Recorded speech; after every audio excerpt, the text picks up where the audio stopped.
여러분들이 기억하는 한 엄청 오랫동안 들었을 말이죠. 물 많이 마셔. 그래서 여러분들은 그걸 쉽게 하기 위해서 아침과 저녁에 물을 마실 수 있게 침대 바로 옆에 물잔을 놔두죠. 하지만 그건 큰 실수일지도 몰라요. 왜 그게 안 좋은지 지금부터 설명해 드릴게요. 1번. 침입자들에게 열려 있습니다. 병이나 빨대컵으로 먹지 않는 한 그 물잔은 떨어지기로 한 모든 것에 노출되어 있죠. 아니면 우연히 떨어진 것들도요. 간단히 말해서 비위생적이라는 말이에요.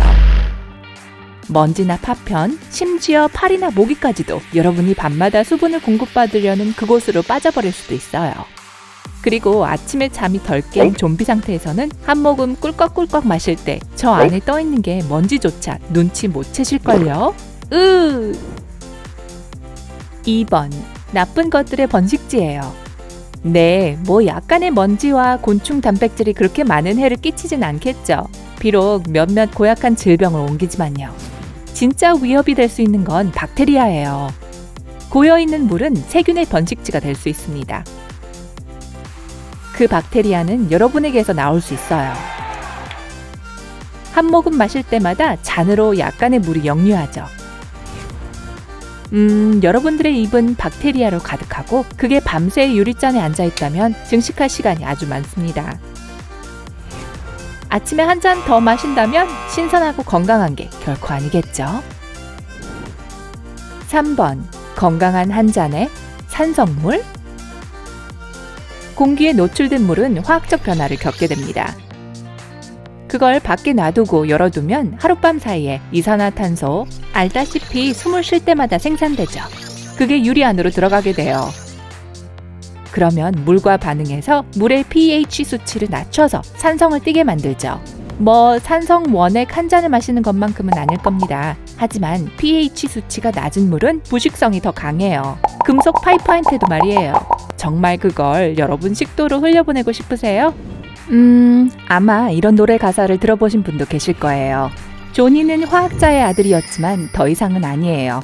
그가 H2O라고 생각했던 건 H2SO4였죠. 이것이 황산의 화학명이라는 걸 아셨다면 10점을 드리겠습니다. 4번. 맛이 좀 이상해져요. 유리잔에 수돗물이 있다면 소독을 위해 첨가된 염소가 하룻밤 사이에 증발하게 됩니다. 그 과정으로 인해 맛이 실제로 바뀌게 되죠.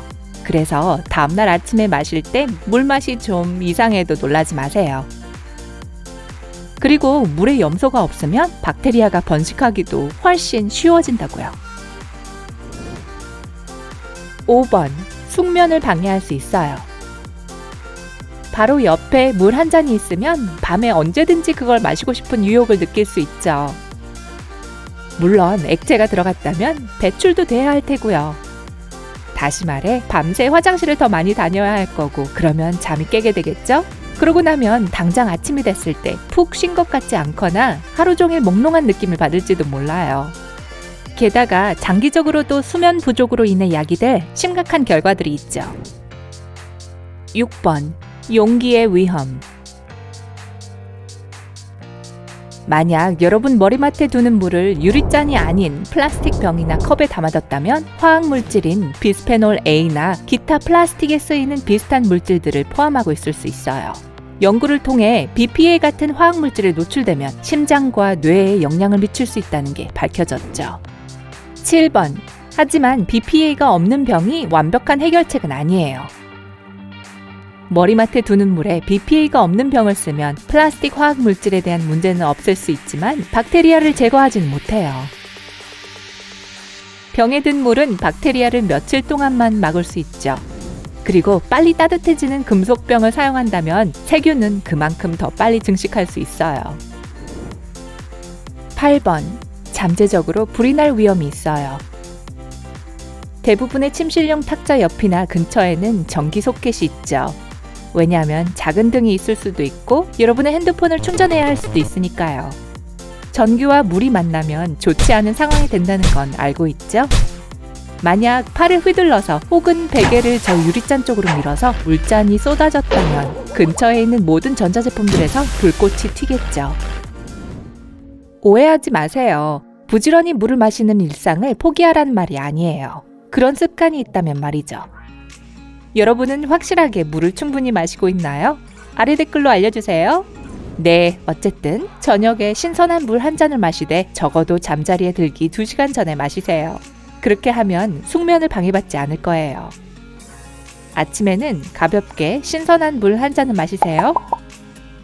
하루 권장 수분을 섭취할 때 이런 것들도 생각해보세요. 차가운 물 아니면 따뜻한 물. 따뜻한 물은 혈액순환을 좋게 해줍니다. 한편 독일 과학자들은 찬물을 마시면 신진대사를 증진시킬 수 있다는 걸 발견했어요. 물의 온도를 올리기 위해서 몸이 따뜻하게 열을 낸다는 거예요. 따뜻해지는 과정에서 칼로리도 태울 수 있고요. 여러분에게 어떤 게 중요한지 고르거나 바꾸거나 아니면 둘 다 하세요. 너무 많이 아니면 너무 적게. 목이 마르다면 이미 탈수 상태에 있는 겁니다.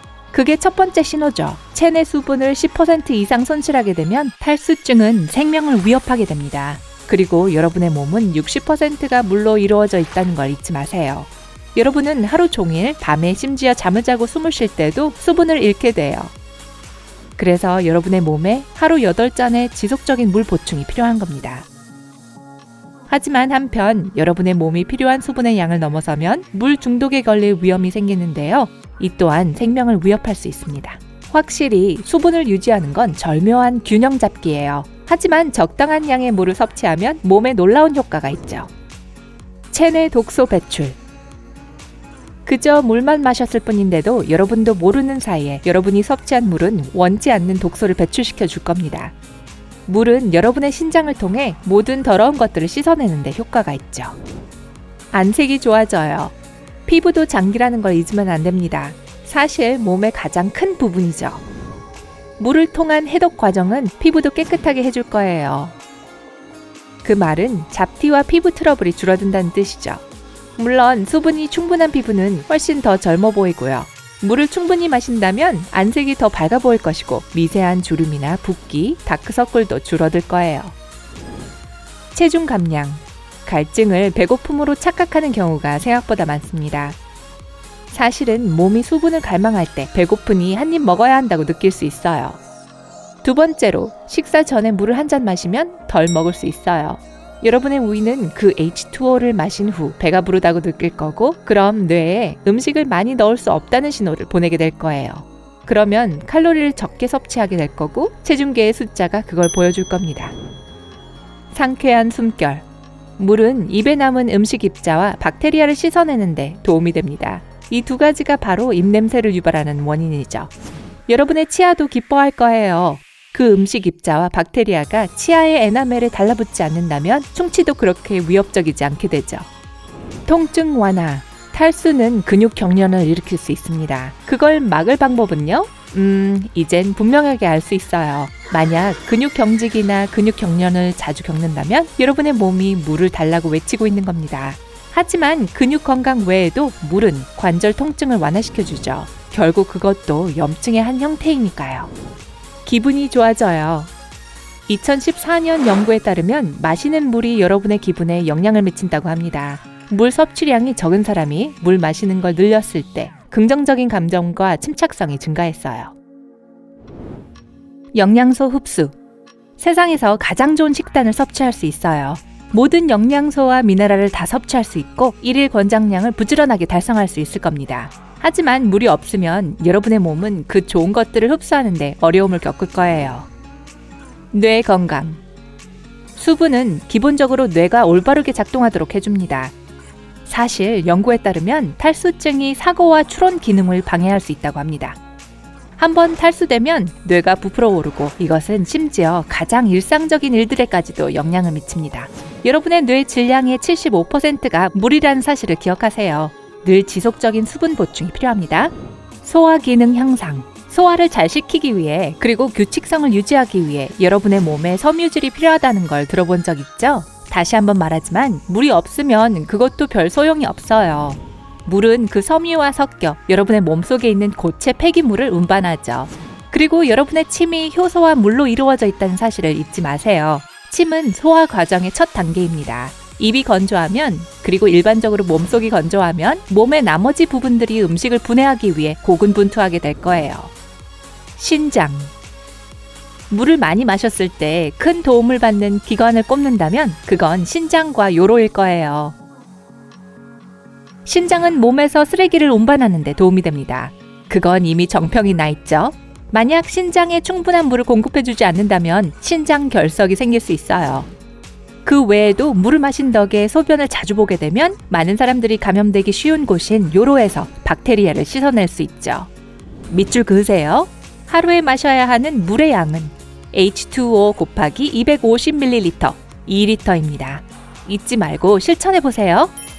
자, 여러분, 오늘 새롭게 알게 된 것이 있다면 영상에 좋아요를 누르고 친구와도 공유해주세요. 그리고 여기 여러분들이 즐길 수 있는 다른 동영상들도 많이 있어요. 왼쪽, 오른쪽 중 하나를 클릭하기만 하면 됩니다. 밝은 면과 함께하세요.